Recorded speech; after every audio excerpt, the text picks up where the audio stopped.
Our sermon series for this month is Making Room for His Word. I know that's all of us, our schedule is tight.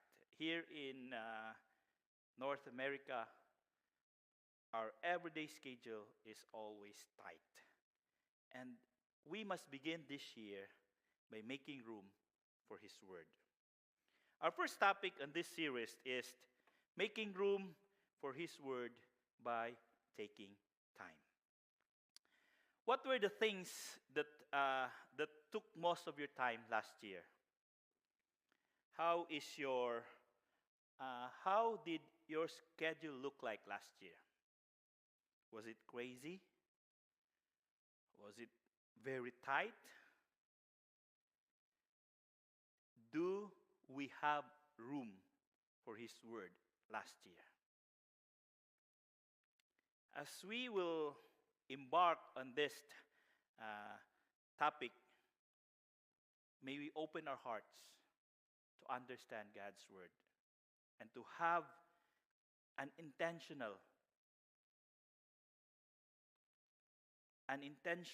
to go deeper into the Word of God. And before going further, let us do the right hand, left hand prayer.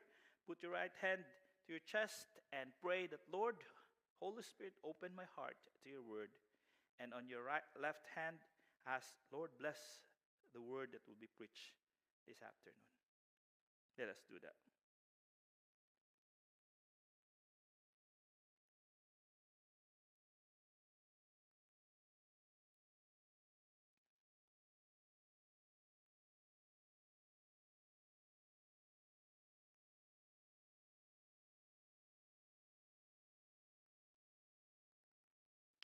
O Holy Spirit, we invite you to minister to us.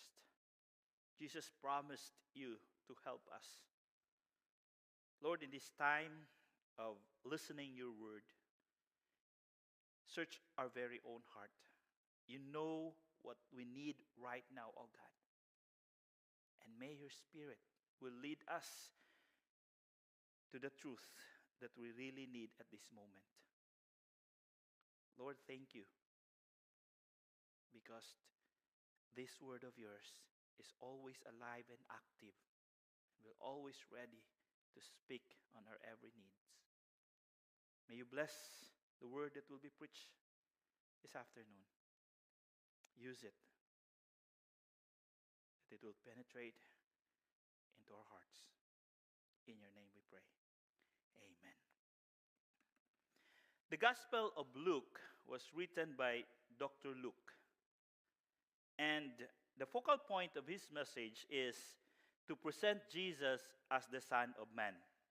So Dr. Luke presented Jesus as the compassionate Son of Man, who came to live among the sinners, express their love to them, help them, and even died for them.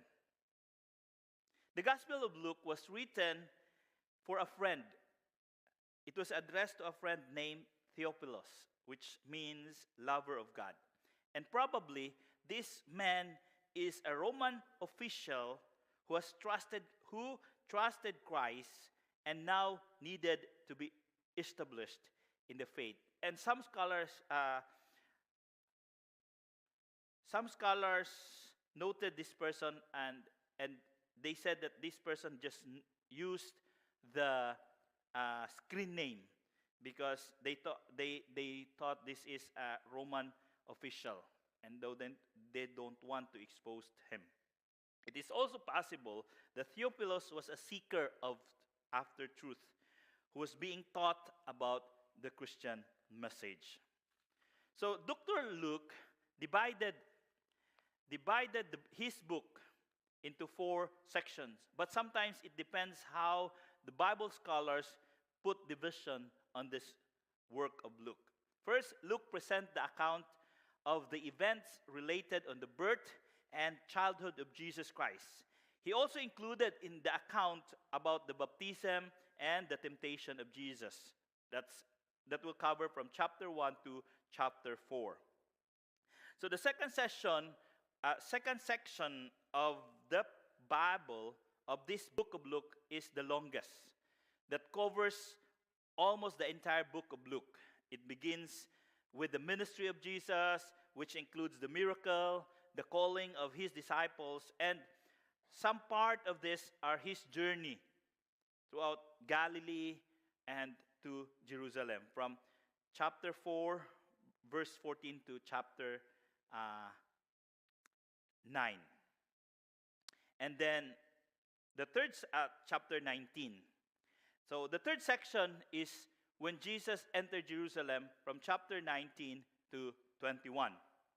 And the last section, it's Luke's conclusion, which he narrates the accounts of Jesus' passion and resurrection, from chapter 22 to chapter 24. So our passage this afternoon belongs on the second section that was part of Jesus' journey throughout Galilee, and then until he reached Jerusalem. The events that happened here are after Jesus sent out his 72 disciples. He sent out his 72 disciples to proclaim the message and to prepare those villages where Jesus would minister in the following, in a couple of days that will come. And then these disciples returned, and they made the reporting to Jesus. And after this reporting, Jesus taught the parable of the Good Samaritan. There was no clear account on how Jesus taught this parable. Was he teaching while they were walking, going to their destination, or they were in a certain place on a wilderness? Jesus was sitting and the disciples around him while he was teaching. Then they came to a village. That is where our passage, our sermon will start. Let us unpack this particular event that happened in this village, especially in the household of Jesus' friend, and gain spiritual truths that we can apply in our lives. Let us unfold this story, from verses 38 to 42, and there are 4 parts in this story. So, first, who's the guest? The guest in this story. In verse 38, Luke mentioned that while Jesus and his disciples were traveling, Jesus entered a village. The village was not mentioned. The village name is not named here as in Luke's account.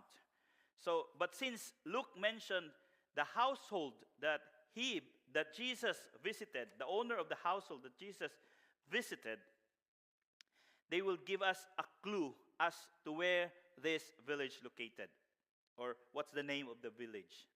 On the other book written by the evangelist John, who's part of the gospel, in his book, he mentioned that the name of this village where Martha and his siblings, Mary and Lazarus, stayed is the village of Bethany. So Dr. Luke recorded one visit of Jesus on Bethany, on the house of these 3 siblings, which are passage for today. While John recorded 2 events of Jesus' visit on these siblings in John chapters 11 and chapter 12. I believe this was not the only occasion Jesus visited their household. Why? If we are going to trace and to examine the accounts of Jesus' whereabouts and ministry in his earthly ministry, Bethany was one of the places where Jesus frequently visited. So the closeness between the siblings and Jesus did not just happen on one meeting, but it was developed over time with their frequent interaction. It was on the account of Lazarus' death also that recorded in John chapter 11 that Jesus wept. As he was grieving, as he grieved with Martha and Mary of the loss of Lazarus. And eventually, Jesus rose him from the dead. When we can see here that they have developed a strong bond of friendship. The coming of Jesus to their household could be a recurrent event. And this made them so close. And these siblings, Martha, Mary, and Lazarus, would always expect Jesus to pay visit for them every time Jesus will go to Bethany. The guest was a teacher whose teaching attracted more followers, a miracle worker who performed wonders, and a person who became controversial at that time. For the teachers of the law and the Pharisees wanted to get rid of him. So the guest was Jesus of Nazareth. And now let us examine who the hosts are. The hosts are, there are two hosts mentioned in our passage. They are Martha and Mary. So let us look for Martha first. See, Martha, her name derives from Aramaic word meaning lady or mistress, or in other term, the lady of the house.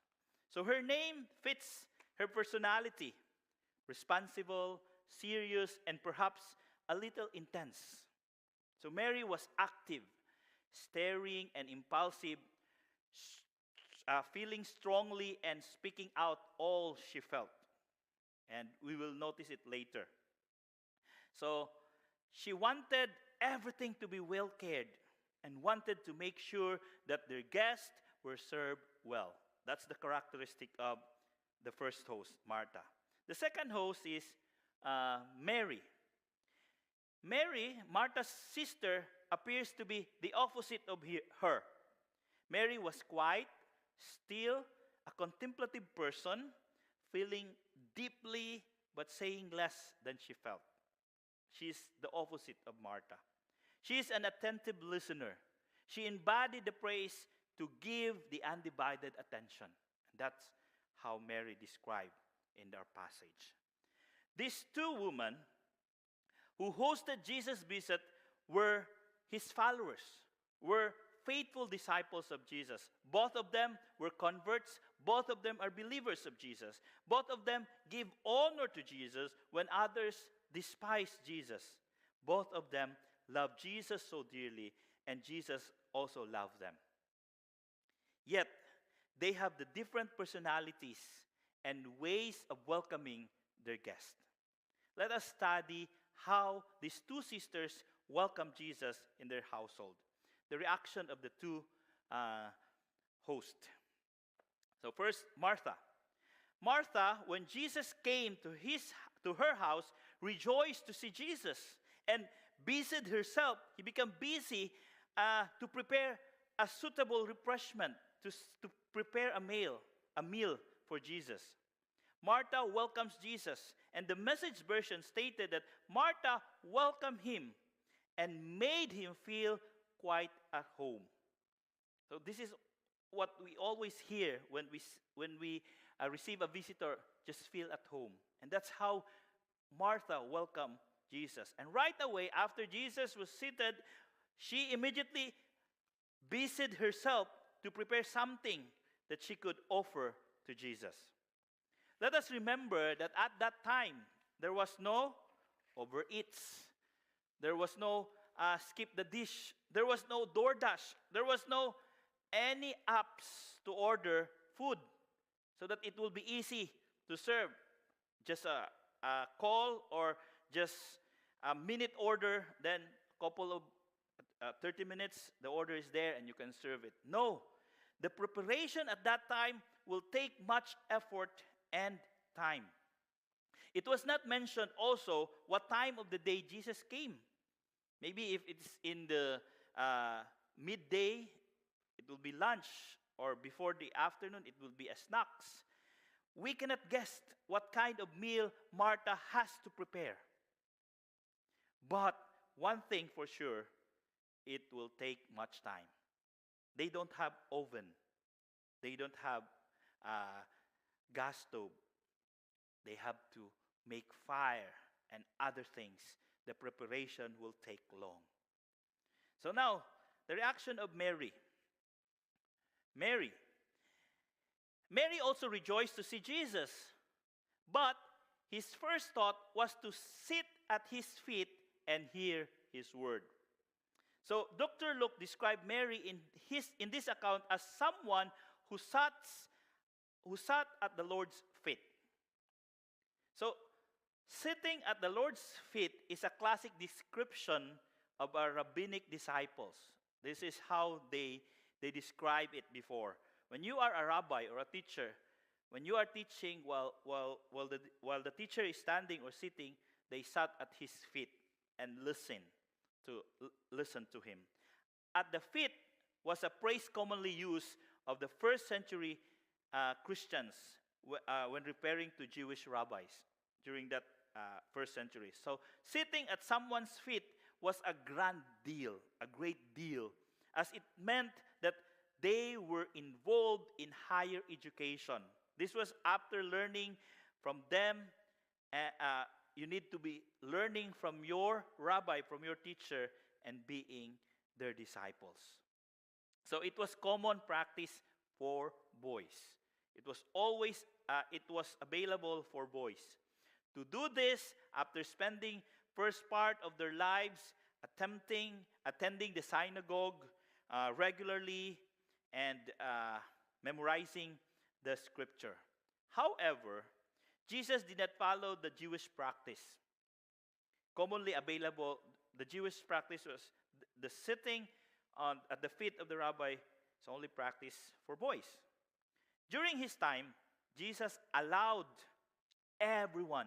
He welcomed everyone to come and sit at his feet, like the woman, like Mary, like the Gentiles and the Samaritans, whom the Jews sometimes get rid of, which were not permitted at the typical feet or at the feet of a typical Jewish teacher or rabbi. So sitting at the feet of a teacher symbolizes your trust, your faith on that teacher. And Mary did this because he has this faith and trust on Jesus, sit at the feet of Jesus, and was listening. Mary not only sat at the Lord's feet, but he also listened to his teaching. The listened word here emphasized the undisturbed attention that Mary gave to Jesus. She contentedly soaked herself to the Lord's teaching. She grabbed the opportunity to hear the teaching from the greatest teacher. It was not stated that the disciples went with Jesus as Jesus paid visit to this sister. It was just Jesus entered the village. It was mentioned on our passage. And so Mary took this opportunity that he will be alone with Jesus to listen to Jesus as Jesus was imparting spiritual truths to her. In verse 40, we can see how Martha responded as the things unfold during Jesus' visit. Martha was distracted by her many tasks, and she came up and asked, "Lord, don't you care that my sister has left me to serve alone? So tell her to give me a hand." Martha, as Jesus entered the house, Martha speedily worked to meet the need of her guest. Feeling overwhelmed with the preparation, because I think there was no prior notice of Jesus coming. Jesus just showed up. And this made her so distracted from what she was doing. Martha's distraction pulled her away from Jesus' teaching because she was overburdened with the business. Martha's problem, her problem is not her preparation for her guests, but her being distracted and worried and upset of many things. And she was upset that Mary left her to prepare and serve alone. The problem was not that she had too much to work to do, but she allowed her work to distract her and pull her away from Jesus' presence. His frustration causes him to confront Mary and Jesus for being insensitive and not helping her. Martha's problem was that he was paying so much attention to the preparation of her guest's need that she stopped paying attention to the guest itself. What an irony it was. That Martha was excited meeting Jesus with an welcoming spirit at the door, but she never had time to spend with Jesus. So let's look at the fourth part of the story, the invitation of Jesus. In verse 14 and 42 and verses 41 and 42, Mary received a loving reminders from their guests, from Jesus. It says, "The Lord answered Mary, 'Martha, Martha, you are worried and upset about many things, but one thing is necessary. Mary has made the right choice, and it will not be taken away from her.'" The statement of Jesus is not a sarcastic rebuke. Sa atin kasi sa Pilipinas, pag inulit yung pangalan, ito sarcastic. But this is not a sarcastic. When Jesus called the name of Mary twice, the doubling of her name at the beginning of Jesus' address to her expresses deep emotion. Not disappointment, not arrogance, not even disapproval, but rather compassion. Jesus understood Martha's personality. That she wanted to take care of everything. That Jesus understood that this is Martha, and there was nothing wrong with your concern. Jesus might have told her that, "I can see your care, Martha, but you care too much that you forgot to take care of yourself." Some may think that Martha received a lecture from Jesus, but it was not a lecture. Instead, it was an invitation for Martha to choose one thing that is necessary, which her sister has chosen. Jesus did not put a burden to Martha. Like, "Oh, because you didn't choose me." But instead, Jesus invited her to learn to prioritize things at that moment. Martha was worrying over many matters, yet neglecting the only important matter, listening to Jesus. Martha was rushing to prepare a large meal when something just simple could have been done, and allowing herself to enjoy the presence of Jesus, allowing herself to spend time with Jesus. Jesus invites Martha to choose the things that would not be taken away from her. To spend time at the feet of the Master. Now the challenge. Most of the messages I heard this message a couple of times about Martha and Mary. They are often contrasted as Martha as the server or worker and Mary as the worshiper. And the listeners or the congregation are also invited to choose one, whether you want to be a worker or a server like Martha or a worshiper like Mary. These two sisters have different personality, and undoubtedly they have also different gifts.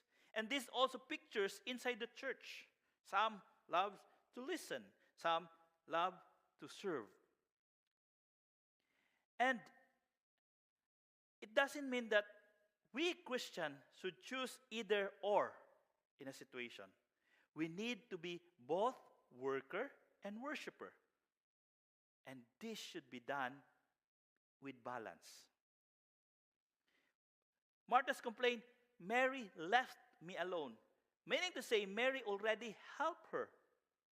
But Mary chose to sit because Mary don't know how long will Jesus stay there with them. And she spent time listening at the feet of Jesus.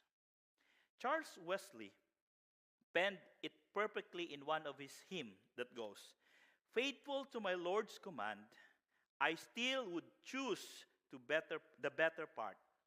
Serve with careful Martha's hand and Mary's loving heart." It should be together, not separately. I was wondering, when I was reflecting and doing this, I was wondering, what if Mary was the one questioning Jesus? "Oh Lord, Mary is so busy there. Why not invite her to come?" What would be the word of Jesus to Mary? "Mary, you are so distracted." Same. We need to have time to focus when we come at the feet of Jesus, listening to his word. We see here that Jesus wants us to imitate Mary, to make room for sitting at his feet and listening to his word as our act of worship, and be like Martha in our service to the Lord. We need it to be balanced. In application, what are the things that are occupying on our daily schedules? How is our daily schedule look like? What are those things that occupy most of our hearts? Have we made room for God's word in our daily schedule? There are times, I heard this a couple of times, when we challenge congregation, when we challenge individuals to spend time in the Word of God, the most response, "I will find time." I will find time. Friends, brothers and sisters in the Lord, finding time will not happen with what we have in our schedules. We are busy people and it's hard to find time in our schedule. What we must do is to make time. Make time. How can we make time? By making space or room. If our garage is so full and we want to put something there, we must make room. We must make space. How can we make space? By subtracting and not adding. We need to dispose those unnecessary part of our schedule. The more we add to our schedules, the more we become distracted, and the more we will become like Martha. We are all busy. And no one, I hear that person, "Oh, we're so busy, my schedule is so full." The solutions to combating busyness lies not in filling on more tasks, but by simplifying our lives. It's not just about finding time, it's about intentionally making it. You have to intentionally make time to spend in the Word of God. Friends, busyness will never end. Naubos ba yung pagka-busy natin? Busyness will keep on going. Busyness will keep us away from what is essential in our spiritual life. But one day, this will be true. Busyness will hold no power over us. When that will happen? When we cannot do anything, and when we are bound with limitation, when we are in a wheelchair or when we are in a bed. Busyness has no power at that time. This is the irony of every Christian like Martha. We eagerly welcome Jesus into our lives. We eagerly welcome Jesus into our homes. But we are so busy that we don't spend enough time to His presence, to listen to His word. And that's the reality of most of the Christian now. We never spend time. We just invited Jesus in our home, in our hearts, in our lives, but we never spend time. I understand that it is tough to sit and just listen. Yet remember this. Remember what Jesus said. This is the only thing that is essential in our spiritual growth and will not be taken away from us. Revelation 3:20. This passage is mostly used in evangelism. But this passage is for all the believers, all Christians. It says, look, uh, look, I stand at the door and knock. If you hear my voice and open the door, I will come in and will share a meal together as friends. Jesus is knocking at our doors, the door of our hearts, because she wants to share a meal with us. Both Martha and Mary heard Jesus knocking on the door. Both Martha and Mary received Jesus and welcomed Jesus with a joyful heart. Yet only Mary chose to sit at the feet of Jesus and listen to his word and listen to his teaching. For Martha was so distracted with many things. Brethren, my friends, Jesus is also knocking at your door. He waits for you to open and have time to dine with him. Dine with him through his word. Listen to these words of invitation. This word of invitation is taken from a book, In the Presence of Jesus, by Paul Bain and Matt Lithon. Imagine, I want you to allow your imagination to explore. Imagine that this is Jesus is talking, speaking to you. And this word is a personal words for you. So I invite you to close your eyes and listen to these words that Jesus is saying, is inviting.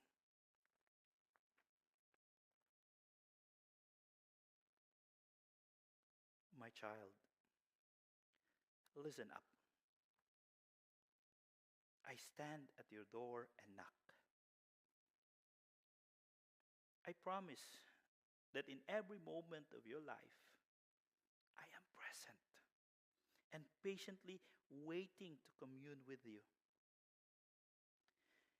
Since the beginning of time, my eternal blueprint and my deepest desire has been to walk closely with you through every step and every season of your life.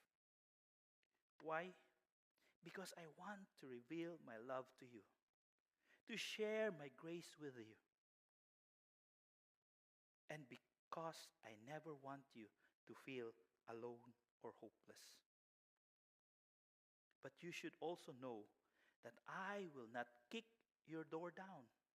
I will never force my way into your life.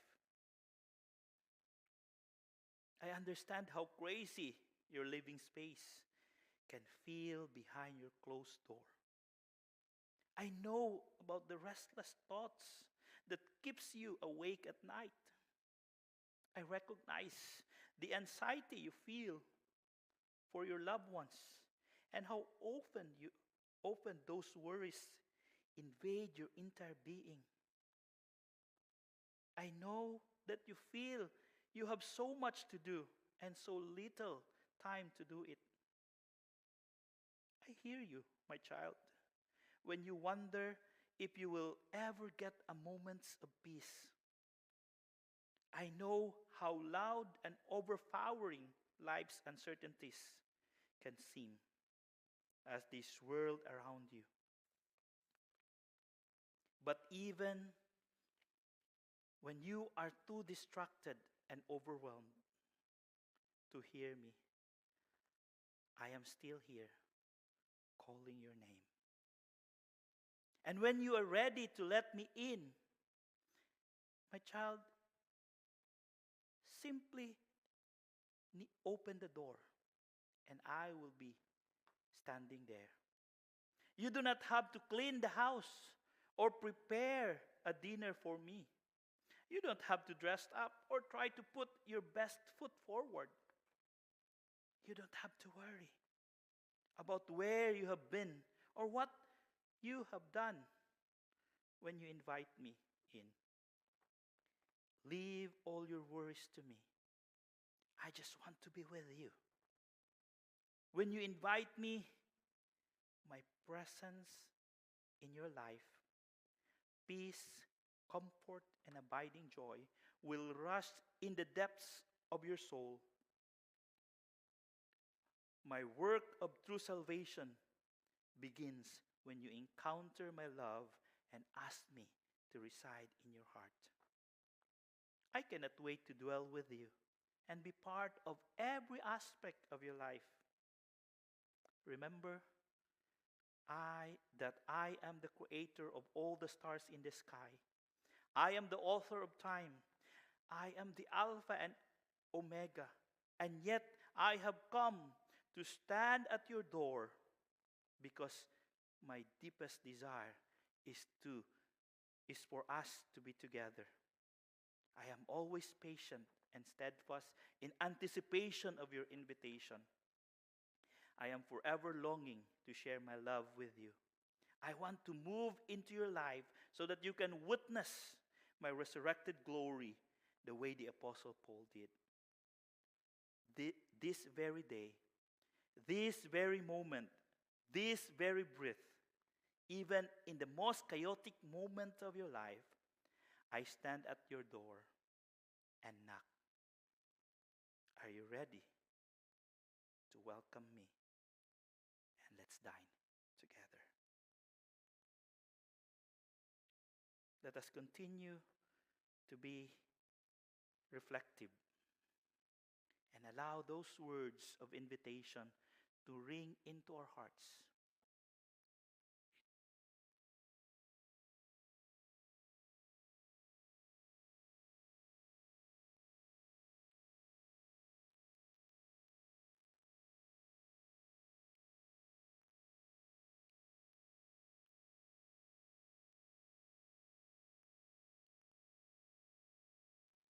I invite everyone to take time this week to make room for God's Word. Don't start big, move in spending time with the Lord, but start small. How can we start small? How can we start small in spending time the Word of God? You can start with 5 minutes in the morning before you begin your day and 5 minutes before you end your day. 5 minutes is so little from our 24 hours. We have the 24 hours. Just give that 5 minutes. How will we do it? How will we do that? Spend the first minute of silence. Spend the first minute of silence. Take a deep breath. And as you breathe in, invite the presence of the Holy Spirit. Invite the presence of Jesus or God. And as you breathe out, release all those things, all concerns in your hand, into His hand. Then the next 3 minutes, read a portion of the scripture. Like 2 to 5 verses will be enough. And as you read the scripture, read it 3 times. On your first reading, allow God's word to speak to you. Then pause briefly. Read it slowly. Then a second reading, read and reflect God's invitation. What's the invitation of God for me today?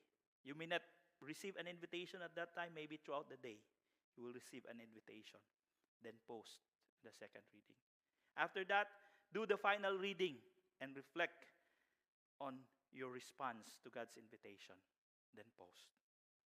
And the last minute, talk to God. Offer a prayer to Him. Just do that 5 minutes, simple steps in prayer. I admit before, it's so challenging to read the scripture because we are challenged to read chapter by chapter. No. I was taught that No, that will not be beneficial for you. Just read a couple of verses. Allow those words to speak to you. This will be hard in the beginning, but when this become part of your routines, of your daily routines or daily habits, you will be amazed what God will accomplish in your life. Don't do it because you want to be favored by God. Don't do it because you want to be blessed by God. Just do it because you want to spend time with the Lord. You want to be close with the Lord. And by doing this, you position yourself to the presence of God, to listen and to be still, and to allow His word to be with us. Learn to sit at the feet of Jesus through spending time reading your word. If you will have hard time, we have apps uh, that free applications that will help us. We can download it in our phone, like the Lectio 365 and the 3-minute retreat. These are good materials that we can use. The Lectio 365 is a daily morning and evening reflection. It will the span is 7 to 12 minutes, while the 3-minute retreat is just 3 minutes. And it will help you to dive deeper and allow the Holy Spirit to speak to you.